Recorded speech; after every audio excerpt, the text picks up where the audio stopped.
오늘 함께 나누실 말씀은 느헤미야 8장 1절에서 12절입니다. 저와 여러분이 한 절씩 교대로 읽으시겠습니다.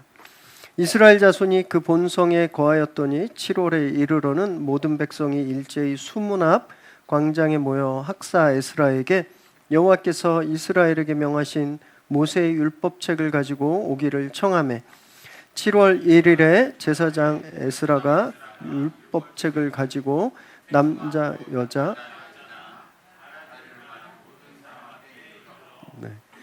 수문 앞 광장에서 새벽부터 오전까지 남자 여자 무릇 알아들을 만한 자의 앞에서 읽음에 뭇 백성이 그 율법책에 귀를 기울였는데 그때 학사 에스라가 특별히 지은 나무 강단에 서고 그의 곁 오른쪽에 선자는 맏디랴와 스마와 아나냐와 우리야와 힐기야와 마아세야요 그의 왼쪽에 선자는 부다야와 미사엘과 말기야와 하숨과 하스바다나와 스가랴와 무슬람이라.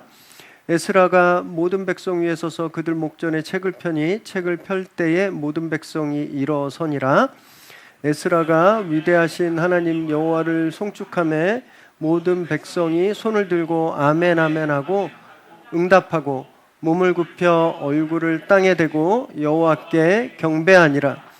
예수아와 바니와 세레벼와 야민과 악굽과 사부대와 호디야와 마세야와 그리다와 아사랴와 요사밧과 하난과 블라랴와 레위 사람들은 백성이 제자리에 서 있는 동안 그들에게 율법을 깨닫게 하였는데 하나님의 율법책을 낭독하고 그 뜻을 해석하여 백성에게 그 낭독하는 것을 다 깨닫게 하니 백성이 율법의 말씀을 듣고 다 우는지라. 총독 느헤미야와 제사장 겸 학사 에스라와 백성을 가르치는 레위 사람들이 모든 백성에게 이르기를 오늘은 너희 하나님 여호와의 성일이니 슬퍼하지 말며 울지 말라 하고 느헤미야가 또 그들에게 이르기를 너희는 가서 살진 것을 먹고 단 것을 마시되 준비하지 못한 자에게는 나누어 주라. 이날은 우리 주의 성일이니 근심하지 말라. 여호와로 인하여 기뻐하는 것이 너희의 힘이니라 하고 레위 사람들도 모든 백성을 정숙하게 하여 이르기를 오늘은 성일이니 마땅히 조용하고 근심하지 말라 하니 모든 백성이 곧 가서 먹고 마시며 나누어 주고 크게 즐거워하니 이는 그들이 그 읽어 들려준 말을 밝히 알미라. 아멘. 오늘 저희들에게 주시는 하나님의 말씀입니다. 인류 역사상 가장 큰 건축물이 있죠. 만리장성입니다. 중국의 만리장성. 얼마나 크냐면 인공위성에서도 그 성이 보일 정도로 길고 크다고 해요. 이 원래 북쪽의 흉노족의 침입을 막기 위해서 수백 년간 건축했습니다. 그래서 북쪽의 오랑캐를 막기 위해서 건축했어요. 그런데 참 아이러니한 건요, 이 거대하고 웅장한 만리장성이 완성된 후에도 중국은 북방 오랑캐의 침략을 수차례나 당했다라는 겁니다. 이 거대한 성벽, 저도 이제 만리장성을 가봤거든요. 굉장히 높습니다. 타고 오를 수가 없어요. 이 벽을 타고 올랐나? 아니면 벽이 부실해서 부셔서 이 적들이 침투했나? 아니에요. 벽은 무너지지도 않고 부서지지도 않았습니다. 심지어 벽을 기어 오르지도 않았어요. 성문으로 당당하게 들어왔습니다. 왜 그런지 아세요? 성문을 지키는 파수꾼들한테 뇌물을 다 줬어요. 그래서 다 열어준 겁니다. 성벽은 아무 문제가 없었어요. 성벽은 완벽했습니다. 그런데 그 성벽을 지키는 사람의 마음이 부패하니까 천하의 만리장성도 오랑캐의 침입을 막을 수가 없었던 거죠. 하드웨어도 중요하지만 그래서 더 진짜 중요한 건 소프트웨어입니다. 지난주 본문 느헤미야 6장에서 드디어 이 성벽 공사가 완공되었죠. 50일 만에 진짜 기적적인 속도로 온갖 방해와 조롱을 뚫고 이뤄낸 그런 쾌거였어요. 이게 만약에 영화였다면 어떤 다음 장면이 뭐여야 되냐 하면 Happily Ever After, 이러면서 그 후로 그들은 행복하게 오래오래 잘 살았습니다. 그러면서 엔딩 크레딧이 딱 올라가야 되죠. 이 성벽을 짓는 것이 목적이었잖아요. 느헤미야서의 첫 시작이 성벽 때문에 시작되었거든요. 그러면 6장에서 성벽이 완공되면 해피엔딩으로 딱 끝나야 되잖아요. 근데 느헤미야는요 13장까지 끝나지 않습니다. 애초에 목적을 달성했는데 1장부터 6장까지, 근데 7장부터 13장까지 더 많은 분량이 계속되는 거예요. 궁금했죠. 하나님이 무슨 말씀을 더 하고 싶으셔서 그럴까? 목적은 이미 다 이루었는데 원하는 것은 다 이루었잖아요. 느헤미야도 백성들도 성벽을 쌓는 것이 그 목적이었습니다. 그런데 하나님은 그 이후로 7장부터 13장까지 계속 말씀을 하시는 거죠. 성벽, 하드웨어보다 더 중요한 게 있다라고 말씀하시는 거예요. 우리는 성벽을 다 쌓으면 다 될 줄 압니다. 우리 집에 무너진 성벽이 있죠. 가족관계가 깨지고 또 재정에 큰 구멍이 났어요. 이거 메꾸면 직장에서 무너져 내렸는데 내가 다시 그곳에서 성벽을 쌓아서 이 성벽만 완성하면 끝난다, 해피엔딩이다라고 우리는 생각하고 있는데 하나님은 그게 아니다라고 말씀하시는 거예요. 그 성벽이 완성되는 것이 끝이 아니라 거기서부터 시작되는 무언가가 있다라고 하는 거죠. 오늘 저희들이 그 말씀을 좀 함께 나누게 될 텐데요. 혹시 급한 불 꺼졌다, 지금 급한 일 다 끝났다, 이렇게 한시름 났다라고 생각하는 분이 계시다면 이 끝이 아니라 이제 시작이다 라고 생각하시기 바랍니다. 그래서 말씀을 나누시면서 우리 인생을 무엇으로 좀 채워야 하는지, 성벽은 완성됐는데 이제 그럼 그 성벽을 무엇으로 채워야 하는지 오늘 함께 좀 답을 찾아가는 그런 시간 되시기 바랍니다. 1절 말씀 읽습니다. 시작. 이스라엘 자손이 자기들의 성읍에 거주하였더니 7째 달에 이르러 모든 백성이 일제히 수문 앞 광장에 모여 학사 에스라에게 여호와께서 이스라엘에게 명령하신 모세의 율법책을 가져오기를 청하매, 성벽이 완성되고 나서 백성들이 이제 다 예루살렘 성벽 안에서 안전하게 살 수 있게 되었습니다. 그런데 7월 첫째 날이 되니까 이들이 수문 앞 광장에 다 모였어요. 이 모임이 굉장히 특별합니다. 누가 시키지 않았어요. 느헤미야가 다 모여 이렇게 하지 않았습니다. 일제히 모였어요. 한 마음으로 자기들이 자원해서 모인 거예요. 그리고 에스라에게 성경책을 가져오라고 요청했습니다. 위에서 집합시킨 것이 아니라 아래에서부터 자발적으로 마음 모아 나오게 된 거예요. 여기 보면 에스라를 학사 에스라라고 말하고 있잖아요.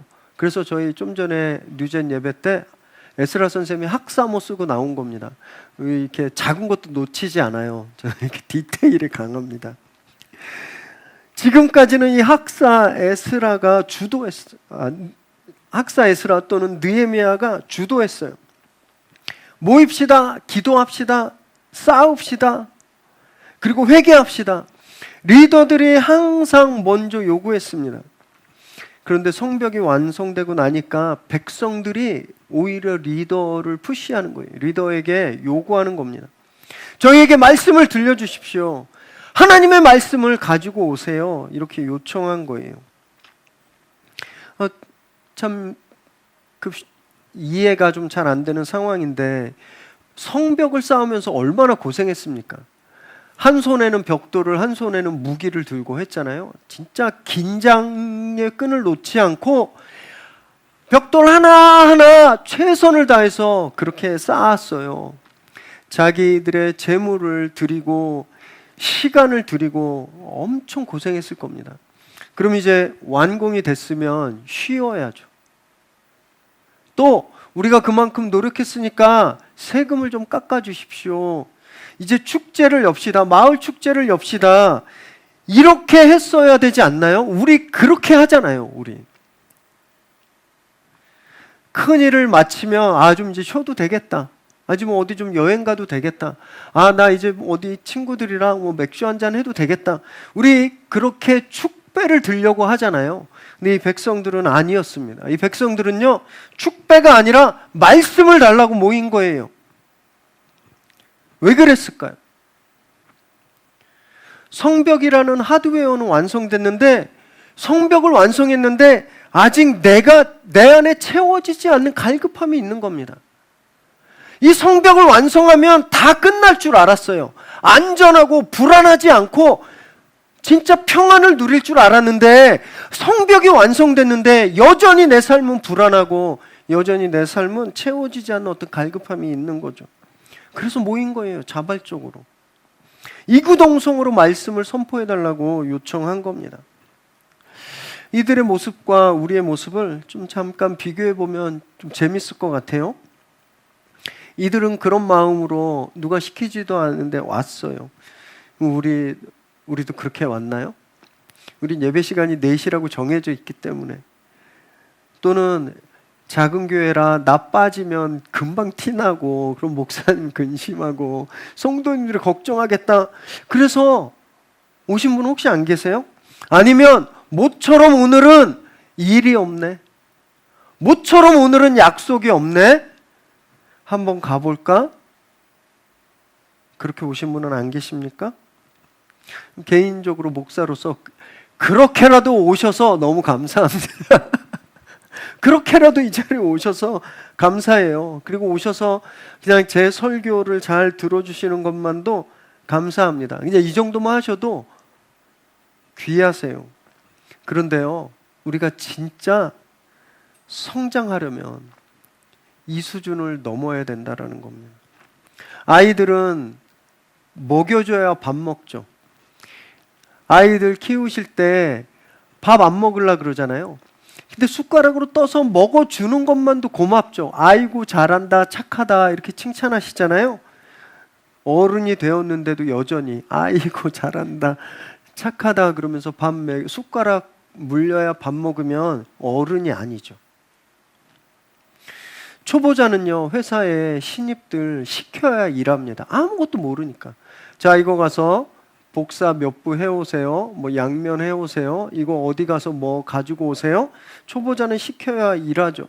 근데 과장 되고 부장 됐는데 여전히 누가 시켜야 일하면, 애초에 그런 사람은 부장, 과장 못 되지만 문제가 있는 거죠.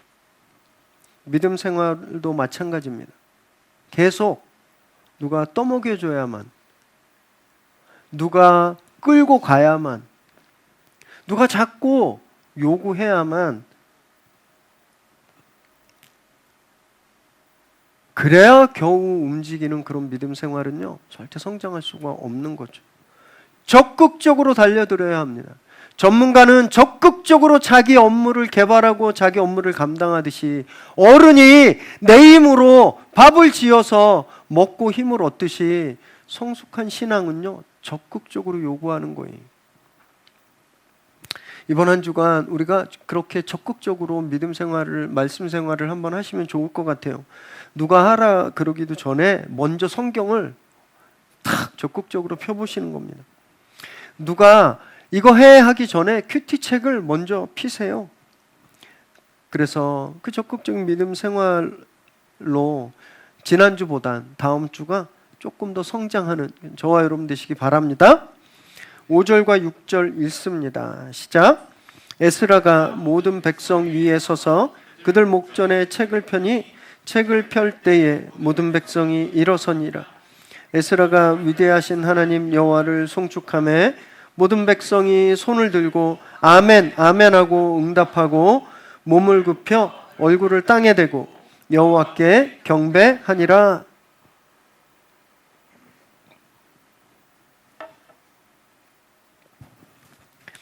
이들은 단지 말씀을 선포해 주세요에서 그치지 않았습니다. 이 말씀을 진심으로 대하고요, 엄청난 집중력을 보여주고 있어요. 학사 에스라가 강단 위에 서서 율법책, 모세오경입니다. 성경이에요. 그걸 펴니까 광장에 모인 수많은 백성들이 다 자리에서 일어났어요. 얼마 동안 일어나서 말씀을 들었는가?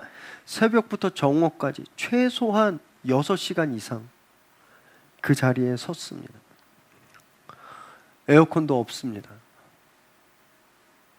태양이 10시 넘어가면 사람이 서 있을 수 없을 만큼 뜨거운 그런 온도였는데 그늘도 없었죠. 물 마실 곳도 없었습니다.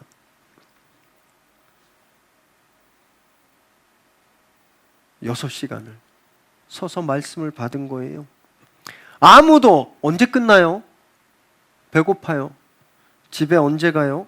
왜 아까 했던 말 똑같이 하세요? 왜 그런지 아세요? 레위기가 계속 반복되잖아요. 뭐 몇 규빗에 몇 규빗에 꼼짝도 하지 않고 숨소리도 내지 않고 집중했습니다. 제 이 본문을 보면서 누가 생각났는지 아세요?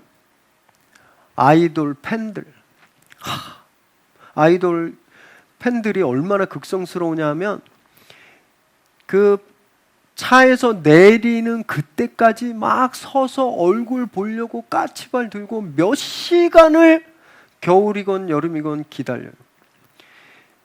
어떤 사람은 올림픽공원 무슨 펜싱 경기장에서 콘서트를 한다니까 그 전날부터 의자 가지고 가서 밤새서 기다려서 티켓 구하는 사람도 있어요. 얼굴 한번 보려고 그냥 그 콘서트 홀에서도 더 한 번이라도 더 보려고 몸을 일으켜 세우고 고개를 들고 무대에 집중하고 있는 이 아이돌 팬들의 모습이 바로 오늘 보여지는 이 이스라엘 백성들의 모습이에요. 한 말씀도 놓치지 않으려고 에스라 선생님의 입에서 무슨 말이 나오는지 그거 보려고 까치발을 들고 서고 막 고개를 들고 있는 이 모습. 여러분, 이 놀라운 팬심 또는 집중력이 어디서 왔을까요? 이들이 깨달은 게 있어서 그래요. 100년 넘게 나라가 망하고 포로에 끌려갔던 이유가 성벽 때문이 아니었구나 하는 걸 깨달았습니다. 성벽을 완성했는데 여전히 불안함과 두려움과 채워지지 않는 게 있잖아요. 진짜 문제는 성벽이 아니었구나. 하나님의 말씀이 없어서구나. 하나님의 말씀이 없어서 우리가 망했고 하나님의 말씀이 없어서 내가 불안하고 두려운구나. 이걸 알았던 거예요. 그러니까 말씀이 선포될 때 그냥 막 일어나서 그 말씀을 받는 거예요. 여러분, 우리도 집중력이 생길 때가 있거든요. 어떻게 해야 내가 사는지 알면 그때 집중합니다. 건강할 때는 의사 말 잘 안 들어요. 그죠? 제가 어깨가 상당히 안 좋아요. 이렇게 굉장히 심하게 라운드 숄더에다가 회전근개가 계속 이렇게 좀 훼손돼서 너무너무 아파요.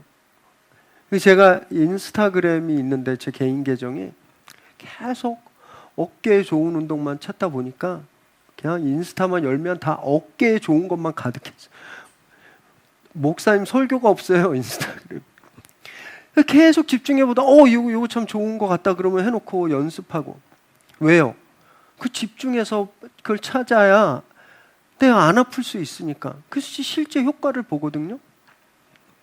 흥청망청 살다가 병에 걸리면 의사 말에 집중하시잖아요.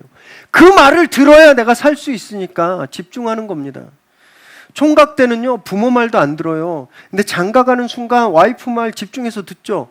그래야 목숨을 부지하니까 집중하는 거예요. 회사에서는 어떤가요?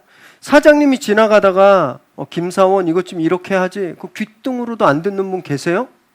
사장님이 무슨 말 하나 막 초집중해서 듣잖아요. 그래야 버텨나고 그래야 승진하는 거예요. 내가 어떻게 해야 사는지 알면 집중하게 되는 겁니다. 이 말 무슨 말이냐면 우리가 말씀에 집중 안 하는 이유는 이 말씀 들어도 내가 나하고 아무 상관이 없다라고 생각하기 때문에 그런 거예요. 이 백성들은 이 말씀을 들어야 내가 산다라는 걸 알았기 때문에 6시간 넘도록 그냥 까치발을 들고 고개를 들고 말씀을 쳐다본 겁니다. 저한테 집중해달라는 말씀 아니에요. 물론 저한테 집중해 주시면 너무 감사하지만 목사에게 집중하고 목사에게 존경해라 이런 뜻이 아닙니다. 백성들도 에스라를 존경했어요. 그런데 그 에스라 때문에 일어선 것이 아니었잖아요. 에스라 입술을 통해서 선포되는 하나님의 말씀에 집중하려고 일어선 거잖아요. 그래서 한 말씀 한 말씀에 아멘 아멘 손들고 응답한 겁니다. 그 말씀이 자기들의 생명줄인 걸 알았기 때문에 단 한 글자도 놓칠 수 없었던 거예요. 그럼 우리는 말씀을 어떻게 대하고 있나요? 그냥 좀 관람하는 분 안 계시나요? 너무 익숙하니까 김용정 목사님 말씀이 한 8년 들었더니 이거 무슨 말하는지 다 알겠어. 뭐 똑같아. 비슷해. 옛날 지난주하고. 그래서 그냥 그 말씀이 진짜 나한테 어떤 말씀인지 모르고 그냥 관람하고 계시진 않나요? 또는 매일매일 큐티 할 때도 이거 목사님이 하라 그래서 하니까 빨리빨리 하고 출근해야지 건성으로 그냥 책장을 넘기고 계시진 않나요? 여러분 우리 그랬다면 오늘 말씀을 대하는 태도를 좀 바꾸시면 좋을 것 같아요. 말씀에 집중하는 훈련을 해보시길 바랍니다. 무릎을 꿇고 마음은 일어서는 거예요. 아이유 팬들이 막 밤새 가서 아이유가 언제 오나 서서 기다리는 우리가 그들보다는 나아야 되지 않나요? 아이유가 내 생명을 구했나요? 아이돌들이 내 삶에 평안을 주었나요? 예수님 우리 살게 하셨잖아요. 그 말씀 단 한 말씀도 놓치지 않도록 초집중하고 말씀에 아멘 아멘 반응하는 저와 여러분 되시기 바랍니다. 8절 9절 읽습니다. 시작. 하나님의 율법책을 낭독하고 그 뜻을 해석하여 백성에게 그 낭독하는 것을 다 깨닫게 하니 백성이 율법의 말씀을 듣고 다 우는지라. 총독 느헤미야와 제사장 겸 학사 에스라와 백성을 가르치는 레위 사람들이 모든 백성에게 이르기를 오늘은 너희 하나님 여호와의 성일이니 슬퍼하지 말며 울지 말라 하고 그렇게 백성들이 말씀에 집중하니까 말씀이 선포될 때 막 눈물이 터져 나왔어요. 근데 이거 감정적인 눈물이 아닙니다. 또는 그 말씀이 너무나 감동적이어서 우는 거 아니에요. 깨달음의 눈물이고 회개의 눈물입니다. 8절에 보면 레위 사람들이 율법을 해석해서 깨닫게 했다라고 했습니다. 옛날에는 어떤 말씀인지 몰랐는데 레위 사람들이 말씀을 해석해 주니까 그 말씀이 내 마음에 확 박힌 거예요. 그 말씀이 어떤 말씀인지 아는 거예요. 그 말씀이 내 마음에 들어오니까 내 안에 숨겨져 있던 것들이 다 드러나는 겁니다. 내가 이런 죄를 저질렀구나. 내가 이런 모습이었구나. 회개의 눈물이 터져 나온 거죠. 그래서 말씀 앞에 우는 건요 절대 창피한 일이 아닙니다. 너무너무 귀하고 감동적인 사건이에요. 저도 그런 감동을 많이 느끼는데 제가 이렇게 막 말씀 전하다 보면 우시는 분들이 종종 계세요. 너무너무 감동받아요. 와, 나 같은 부족한 종의 입술을 통해서 지금 하나님의 말씀이 저분을 만지고 계시는구나. 막 찌릿찌릿 막 성령이 감동을 주세요. 여러분 그래서 설교 시간에 많이 우시기 바랍니다. 네. 많이 우시기 바래요. 저의 스킬 김용정 목사가 감동적인 스토리를 엮어서 그 감정 포인트를 건드려서 우는 것이 아니라 돌직구 같은 말씀이 우리 안에 딱 박혀서 내가 어떤 삶을 살았는지 내가 어떤 존재인지를 깨닫고 우는 그런 눈물이 흘러넘치게 되길 바랍니다. 드라마 보면서도 많이 우시잖아요. 사는 게 고달퍼서도 울고 저도 이렇게 호르몬이 많이 나서 그런지 맨날 툭하면 울어요. 막 뉴스 보다가도 울고 자식 때문에 속상해서 우시잖아요. 그럼 우리가 말씀 앞에서 내 영혼의 상태를 바라보며 눈물을 흘리지 않으면 얼마나 우리가 불쌍한 영혼입니까? 성벽은 다 지어놨는데 그렇게 직장도 번듯하고 문제도 해결하고 구멍난 것도 다 메우고 집도 잘 세워놨는데 정작 마음은 딱딱하게 굳어있는 인생, 그것만큼 안타까운 인생은 없는 겁니다. 말씀에 아멘 하시고요, 그 말씀으로 굳어있는 얼음 덩어리들이 다 녹아지게 되길 바랍니다. 그래서 늘 말씀 앞에 솔직히 서서 하나님 말씀 앞에 우리 삶을 맞추어 가게 되길 바랍니다. 하나님이 원하시는 것이 그거예요. 하나님이 우리에게 성경 말씀 다 똑같이 살아서 너 정말 0.00001 잘못된 거 없이 100% 퍼펙트하게 착해라 올바라라 말씀하시는 것이 아닙니다. 그거 바라지도 않아. 그냥 내 말씀 앞에서 너를 비추고 겸손히 눈물 흘려라. 그게 하나님이 우리에게 원하시는 겁니다. 날마다 말씀 그렇게 대하시기 바래요. 주님, 제가 목사인데 제가 설교하는 대로도 못 사는군요. 저를 불쌍히 여겨주세요. 주님 앞에 울 때, 여러분 그때 변화가 시작되는 겁니다. 지난 몇 주간 또 작년 한 해 동안 인생의 여러 곳에 무너진 성벽을 쌓느라고 고생이 진짜 많으셨죠. 그런데 우리가 진짜 잊지 말아야 할 건요, 그 성벽들은 하드웨어, 그릇일 뿐이라는 거니. 그래서 아무리 화려하고 깨끗하고 튼튼해도 그 안이 비어 있으면 아무 쓸모가 없습니다. 오히려 비어 있으면요, 세상의 찌꺼기들이 다 차더라고요. 올해 성벽을 또 열심히 쌓으십시오. 동시에 말씀을 채우시기 바랍니다. 이 수문 앞에 백성들처럼 말씀을 진심으로 대하시고 정말 온몸을 뻗으며 말씀에 집중하시기 바랍니다.